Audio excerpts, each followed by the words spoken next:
In this new episode of Star Samvaad Leadership Podcast, we have the privilege to gain insights from our esteemed general manager, Shri Kuldeep Jindal sir.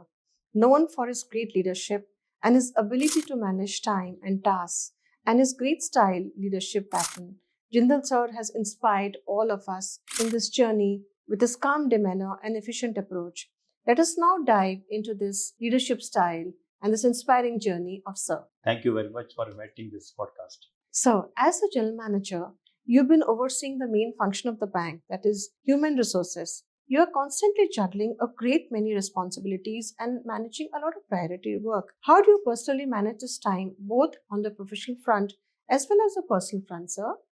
See, before becoming general manager, I had been branch heads in various branches in rural, semi-urban, urban, corporate branch. I had been zonal head in Ludhiana. So, see, in each and every assignment, I was managing my priorities. And that's the reason I could deliver the results wherever I have been working. Not only on professional front, on personal front as well. I can say I'm successful. It is up to the person that how or he or she manage the time. But see, there are certain tools which are very useful, like if you have to-do list in the morning. See, in my case, I can say when I come to the office, I always have a to-do list. Normally, I am putting all my to-do list on post-it notes. And in my case, I can say almost every day I'm able to clear 90% of my list, whatever I am having on my desk in the morning. So that way, there are certain tools you can manage your time. Everything is not under your control because there are certain factors outside your control. But whatever possible, we should try to manage the things. So, it is also seen that you have had great leadership positions throughout your career. Were you able to manage your time there as a zonal manager? As I told you earlier, I am very passionate about managing my time. And there is not, you can say that a single thing which one should follow to save time. There are so many things. And I firmly believe that small and consistent efforts always pays. You have compounding impact. So you have to work continuously. And I would say that my mantra for execution of work or for delivering the results, there are three things. One is time, second is focus, and third is energy. Time, and you know very well, time is non-renewable, and we have to manage very, very judiciously. I avoid distractions. In my mobile, you won't find any notification. If you see my email, it is most likely will be empty, because if I see the mail, if anything is to be done, it has to be done. I will do it immediately and delete the mail. But see, you have to manage your mails. It should not be lying in your inbox waiting for you to attend those mails. Then only you can save time. Then you can manage your priorities. Okay. Third is energy. Energy, as you know very well, your physical energy, mental energy, and spiritual energy. Sir, currently as the project leader of HR Transformation Project Starlight, what is the message you would like to give about team building, team engagement, and growth of an individual? See, I'll say all three are interconnected. If you talk about growth of an individual, depends on lot many things, and one of them is how you get along with your team. So, team building and work as a team is very, very important for execution of any work. As far as development growth of an individual is concerned, consistent efforts you have to make on each and every sphere of your life. Then only you can grow. He has to evolve himself to shoulder the higher authority, to face the challenges. Otherwise, he will feel stuck. He will not enjoy the position. So before aspiring to become something, you have to become something. So in any leadership position, you have to evolve yourself in many ways. So, what would your take be on the art of delegation as a style of leadership? See, delegation is a very, I can say, a very delicate act. It should not be like this that you are delegating each and everything and you are not keeping anything with yourself. See, if a job I know I can do very well, I can tell my subordinate to handle that work and I can guide them, I can delegate that. But I should know first. So, it has been a long career, more than 3 decades.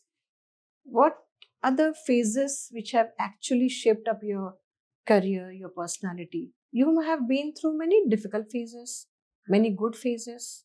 As everybody is having, I also had difficult assignments. As you have heard that people say, in any difficulty or any challenge or any setback you have in your life, if you are able to learn one or two things, you will forget that setback. Only thing, you should learn at least one or two things. You should have some learnings from that incident.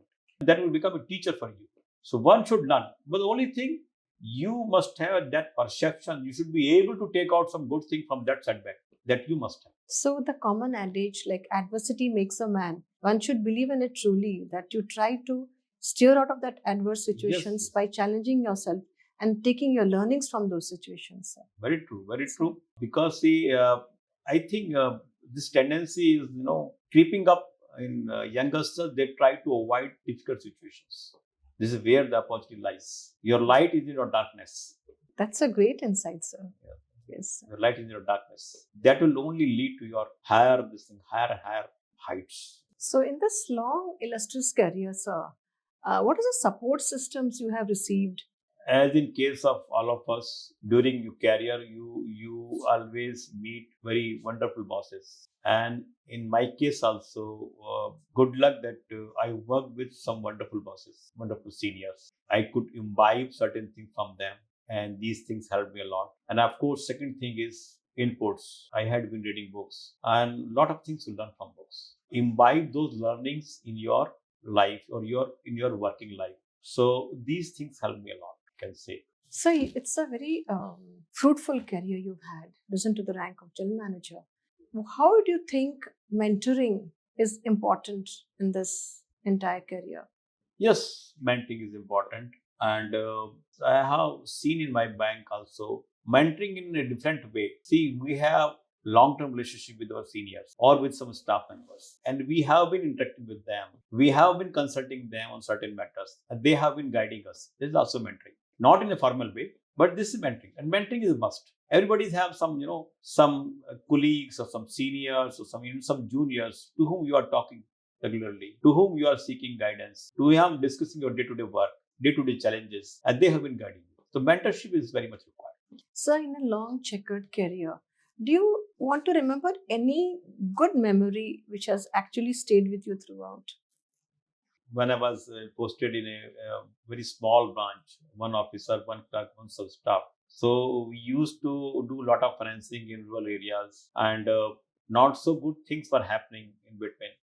And I stopped all those activities. I myself sourced cases, and this is a small branch. I directly contacted borrowers, our farmers, and got their cases sponsored through government departments. And when I was transferred from that branch, they requested that I should remain there in that village. As I always say, see, whatever work you do, you should yourself feel happy. How often do you travel, and do you think traveling has inspired your growth?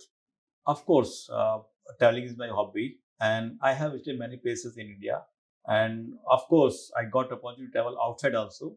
Till now, I can say I have visited more than 15 countries. If you are visiting place for 3 4 days, it's like reading a book because so many things you are observing. If you are able to narrate each and everything, it will be like a book. If a 200-page book, and you will learn, really you will learn a lot of things. So, to sum it up, I mean, we've had a great conversation.